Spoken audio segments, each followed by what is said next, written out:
शुरुआत करते हैं भारत और साउथ कोरिया के बीच हुए बड़े समझौतों को लेकर। क्या कुछ बड़े समझौते हुए, उस पर एक रिपोर्ट है। कोरिया के राष्ट्रपति की यह भारत यात्रा अत्यंत महत्वपूर्ण है।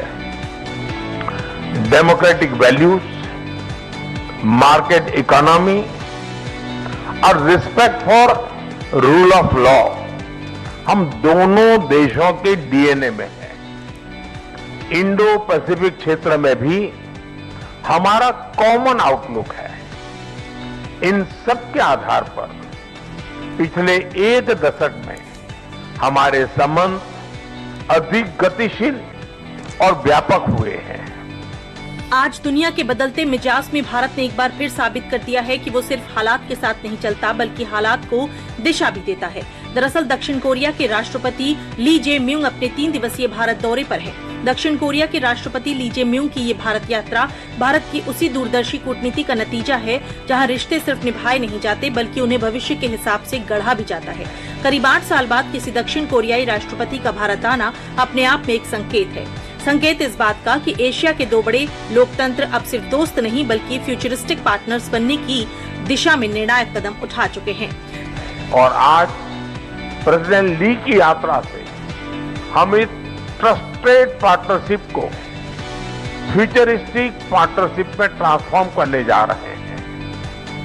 हम चिप से लेकर शिप्स, टैलेंट से लेकर टेक्नोलॉजी, एनवायरमेंट से लेकर एनर्जी, हर क्षेत्र में सहयोग के नए अवसरों को साकार करेंगे और साथ मिलकर दोनों देशों की प्रोग्रेस और प्रॉस्पेरिटी सुनिश्चित करेंगे। भारत और कोरिया का बायलैटरल ट्रेड आज $27 बिलियन तक पहुंच चुका है। 2030 तक इसे $50 बिलियन तक पहुंचाने के लिए हमने आज कई महत्वपूर्ण निर्णय लिए हैं। दोनों देशों के बीच फाइनेंशियल फ्लोस को सुगम बनाने के लिए हमने भारत कोरिया फाइनेंशियल फोरम की शुरुआत की है। बिजनेस सहयोग को बल देने के लिए हमने एक इंडस्ट्रियल कोऑपरेशन कमेटी का गठन किया है। क्रिटिकल टेक्नोलॉजी और सप्लाई चेन में सहयोग बढ़ाने के लिए हम इकोनॉमिक सिक्योरिटी डायलॉग शुरू कर रहे हैं। कोरिया की कंपनी, खासकर एसएमई की भारत में एंट्री सहज करने के लिए हम कोरियन इंडस्ट्रियल टाउनशिप भी स्थापित करेंगे और अगले 1 वर्ष के अंदर हम भारत कोरिया ट्रेड एग्रीमेंट को अपग्रेड भी करेंगे। भारत और दक्षिण कोरिया के रिश्ते पहले से ही व्यापार, टेक्नोलॉजी और डिफेंस के क्षेत्र में मजबूत रहे हैं, लेकिन इस बार बातचीत का दायरा और भी ज्यादा बढ़ता दिख रहा है। सेमीकंडक्टर से लेकर इलेक्ट्रिक व्हीकल्स, ग्रीन एनर्जी से लेकर डिजिटल इनोवेशन तक हर सेक्टर में दोनों देशों की साझेदारी को नई ऊंचाइयों तक ले जाने की योजना बनाई जा रही है। भारत और कोरिया का द्विपक्षीय व्यापार आज $27 बिलियन तक पहुंच चुका है। 2030 तक इसे $50 बिलियन तक पहुंचाने के लिए कई महत्वपूर्ण निर्णय लिए हैं। दोनों देशों के बीच ship building, sustainability, steel business, investment, artificial intelligence, semiconductors जैसे क्षेत्रों में MOU हुए। साथ ही कल्चरल एक्सचेंज और रीजनल मुद्दों पर भी बात हुई। कल्चरल कनेक्ट को मजबूत करने के लिए 2028 में भारत कोरिया फ्रेंडशिप फेस्टिवल भी आयोजित होगा। दोनों देशों के बीच एनर्जी से लेकर सिक्योरिटी तक 25 समझौते हुए हैं। इससे पहले जुलाई 2018 में राष्ट्रपति मून जे इन ने भारत का दौरा किया था। साउथ कोरिया को समंदर का सिकंदर भी कहा जाता है क्योंकि साउथ कोरिया को दुनिया के सबसे बड़े तगड़े शिप बिल्डर माने जाते हैं। यानी इस साझेदारी से अब कोरियाई तकनीक से भारत के समंदर में भी जहाजों के निर्माण को नई रफ्तार मिलेगी।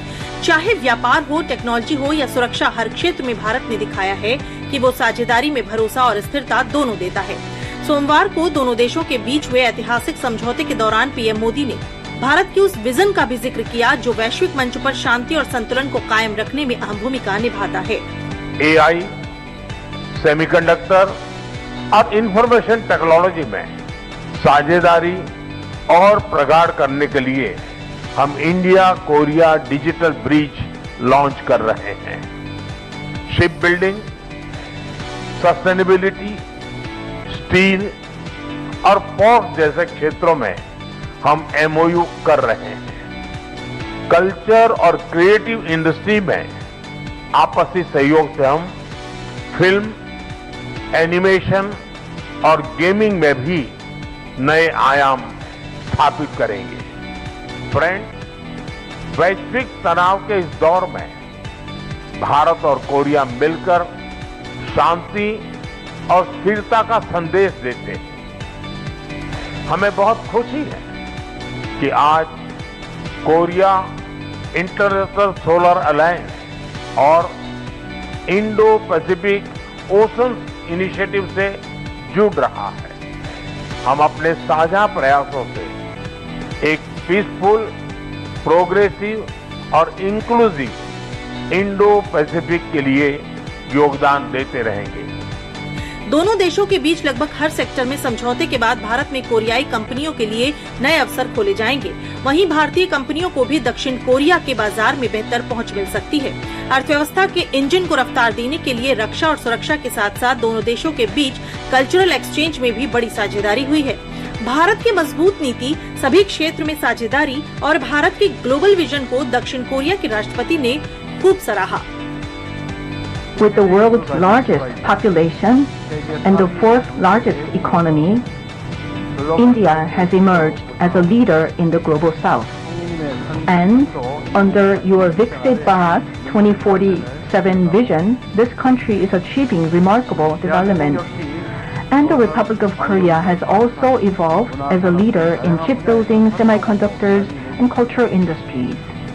And we are accelerating innovation and growth to achieve a great leap forward to ensure that every Korean can grow together. दुनिया भर में जब भी बेहतरीन तकनीक, स्मार्ट गैजेट्स और धकाधक इंटरनेट स्पीड का जिक्र होता है तो साउथ कोरिया का नाम सबसे ऊपर आता है। वही देश है जिसने हमें हाथ में स्मार्टफोन से लेकर घर में स्मार्ट टीवी तक का चस्का लगाया है। अब यही टेक्नोलॉजी का मास्टरमाइंड भारत के साथ कुछ ऐसा करने जा रहा है जिससे दोनों देशों की किस्मत का गियर टॉप पर लगने वाला है। कुल मिलाकर दक्षिण कोरिया के राष्ट्रपति ली जे म्यूंग की ये भारत यात्रा सिर्फ एक औपचारिक दौरा नहीं बल्कि एक नई शुरुआत मानी जा रही है। ये समझौते दिखाते हैं कि भारत और दक्षिण कोरिया अब सिर्फ दोस्त नहीं बल्कि ऐसे साझेदार बन चुके हैं जो साथ मिलकर विकास, तकनीक और सुरक्षा के नए आयाम गढ़ने को तैयार हैं।